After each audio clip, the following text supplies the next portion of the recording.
So last Sunday afternoon we were thinking about a couple who are really disillusioned and disappointed, and all their hopes and dreams have evaporated in terms of what they thought was going to be this amazing experience of following Jesus as Messiah.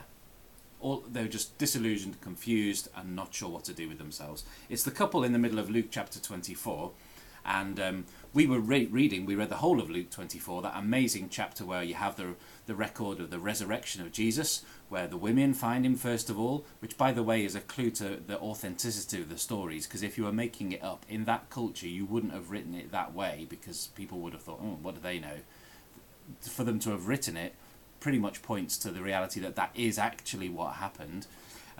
You've got this couple walking along the road, and Jesus appears to them and is walking with them. They don't realise who he is at first, and he asks them what they're talking about, and they're saying, how have you not even heard about this? Everybody knows about this. And he says, tell me, and they explain. And then he having heard what they got to say, he then tells them, still not realising who he is, he tells them how everything in the Old Testament actually pointed towards exactly what had happened and was all about him. So we spent some time trying to think about that. How does stuff in the old part of the Bible, the old Jewish scriptures, point to Jesus? Because it isn't just about random little prophecies here or there.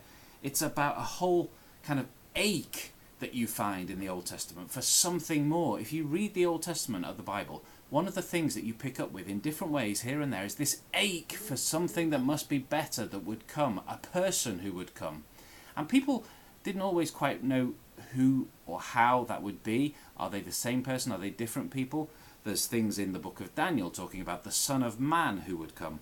There's all kinds of images in Isaiah talking about when God comes, but also this one who was a suffering servant, and they would try and figure out how that would work. There's talk of God coming as a shepherd.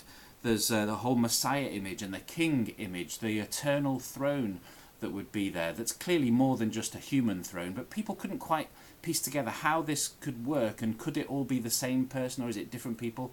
And Jesus, talking about, we assume, some of those things, drew this all together to say, basically, to these disciples, this couple as they're walking along, this is what was always anticipated.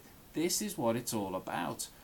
The King, the Shepherd, the Messiah, the Son of Man, the one who is the new temple, who is the Sabbath rest, who is the one who brings in the new Exodus, the one who fulfills all the sacrifices, all those images of the Old Testament, that he is the one who has now brought in the new age, the new era, the new kingdom.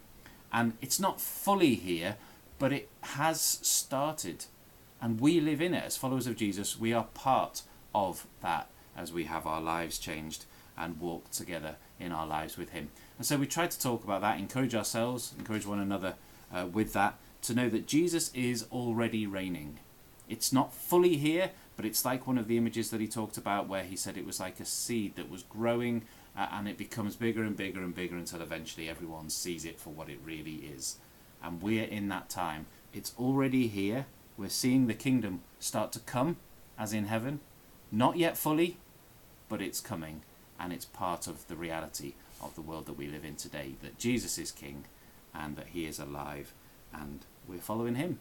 And we want to get excited about that and encourage each other to see our lives in that kind of way as we live our often quite ordinary lives, doing different things, trying to serve people and help people in our communities, that we're doing that for him as part of his kingdom community.